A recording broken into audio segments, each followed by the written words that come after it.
किस बात की गारंटी है और किस तरह के ये लोकतंत्र की आप बिसात बिछा रहे हैं।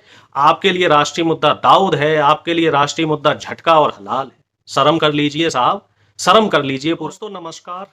राम मनोहर लोहिया ने कहा था कि विपक्ष जब निकम्मा हो, संसद आवारा हो, तो जनता को सड़क पे उतरकर संघर्ष करना पड़ता है। लेकिन इस समय स्थितियां कुछ और हैं। इस समय सत्ता पक्ष निकम्मा है, नाकारा है, जिद्दी है, तानाशाही है। विपक्ष संसद से लेकर सड़क तक अगर आवाज उठाता है तो संसद से उसको बर्खास्त कर दिया जाता है। क्यों? क्योंकि वो विरोध कर रहे हैं। लगभग 92 से ज्यादा सांसद राज्यसभा और लोकसभा में से निकाल दिए गए हैं, बर्खास्त कर दिए गए हैं। शीतकालीन सत्र चल रहा है सिर्फ और सिर्फ इस वजह से कि सरकार से सवाल हो रहे हैं। आपने देखा संसद में सिक्योरिटी ब्रीच हुआ, ठीक उसी दिन सिक्योरिटी ब्रीच हुआ जिस दिन संसद पे एक अटैक हुआ था। वो 22 साल बाद उसी दिन घटना हुई। 5 लड़के, वो 6 लड़के वो गिरफ्तार भी हुए। विरोध प्रदर्शन कर रहे थे, तरीका उनका गलत था। मीडिया, गोदी मीडिया से लेके सब ये कह रहे थे साहब विरोध का ये तरीका गलत है। चलिए साहब मान लिया विरोध का ये तरीका गलत है, बिल्कुल गलत है, असंवैधानिक है। हम संवैधानिक देश में रह रहे हैं, ये तरीका नहीं होना चाहिए। लेकिन जो ये सांसदों को बर्खास्त किया गया, वो क्यों किया गया भैया? वो इसलिए किया गया क्योंकि ये लोग सांसद जो है वो विरोध कर रहे थे। अब ये बताइए, सरकार से सवाल नहीं करेंगे तो किससे करेंगे? और गोदी मीडिया जो कि अपने आप को कहते हैं साहब हम नेशनल मीडिया और हम जो है निष्पक्ष हैं, ये क्या मुद्दे चला रहे हैं? ये सरकार से ये सवाल नहीं पूछ रहे कि वो लड़के संसद में कैसे घुसे। वो जो सूर का जो सांसद है सिम्मा, उसने पास क्यों बनाए, उससे जवाबदेही नहीं कर रहे। सवाल ये हो रहा है, गिरिराज सिंह ने बोला है कि साहब हिंदुओं को झटका मांस खाना चाहिए और मुसलमानों को हलाल।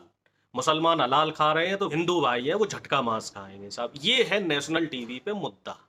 कितने शर्म की बात है, डूब मरने की बात है। शिक्षा पे बात नहीं हो रही, बेरोजगारी पे बात नहीं हो रही, बात किस पे हो रही कि मांस साहब कैसे खाएं। और गोदी मीडिया के चैनल बड़े भाई साहब इंटरेस्ट ले लेके बता रहे हैं कि साहब हिंदू रीत रिवाज में। कल भी मैं एक चैनल पे डिबेट में बैठा था तो एंकर कह रहा कि साहब जब मैं पैदा हुआ तो मेरा जो है बलि दी गई, मेरे उस पे जो है एक बकरे की बलि दी गई और झटके से बलि दी गई। मतलब बड़े शान से बता रहा है कि ये तो हमारी सनातन परंपरा है। लेकिन जहां तक हमने पढ़ा है, हमारी जो परंपरा है वो जीव हत्या की नहीं है। एक तो बात ये हो गई। दूसरी, नेशनल मीडिया क्या चला रहा है कि साहब दाऊद को जहर खिला दिया किसी ने। अरे ये बताओ, दाऊद को जहर खिलाया हो, दाऊद को गोली मारी हो, दाऊद का कुछ कर दिया हो, अब वो यहाँ तो नहीं रह रहा, उससे हमारा कोई लेना देना तो नहीं है। हम तो ये बात कर सकते हैं कि भाई चाइना हमारे 2000 से लेके 4000 किलोमीटर तक अंदर क्यों घुसा है भैया? क्यों मीडिया सवाल नहीं कर रही उस पर? संसद जो हमारे देश का सबसे बड़ा मंदिर है, उसमें बीजेपी के सांसद से सवाल क्यों नहीं हो रहे? सरकार से जवाबदेही क्यों नहीं ली जा रही है? मोदी की गारंटी पे तो बात हो रही, लेकिन मोदी की इस बहुत बड़ी नाकामी पे संसद क्यों नहीं गोदी मीडिया बात क्यों नहीं कर रही है कि साहब वो अंदर घुसे तो घुसे कैसे? इतनी बड़ी सुरक्षा में चूक हुई तो हुई कैसे? ये किस बात की गारंटी है और किस तरह के ये लोकतंत्र की आप बिसात बिछा रहे हैं?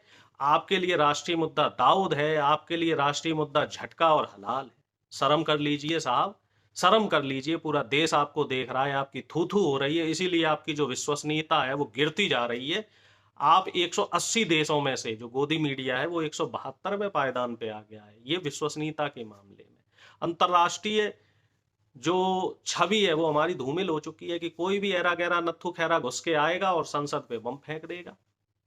भैया कैसे मोदी सरकार चल रही है, कैसा बीजेपी का शासन हो रहा है, हमें तो ये समझ में नहीं आ रहा है। आप लोगों को समझ में आ रहा हो, आप लोग संतुष्ट हो तो भाई ठीक है। हमें तो ये तरीका गलत लग रहा है। तो जिम्मेदार नागरिक होने के नाते हम तो विरोध करेंगे, फिर चाहे अंजाम कुछ भी हो। उम्मीद करते हैं कि सरकारें सुनेंगी, समझेंगी, और नहीं समझेंगी तो अपना तो काम है साहब आवाज उठाना, वो हम उठाते रहेंगे। फिर अगले मुद्दे के साथ आपसे मिलेंगे। तब तक धन्यवाद, नमस्कार।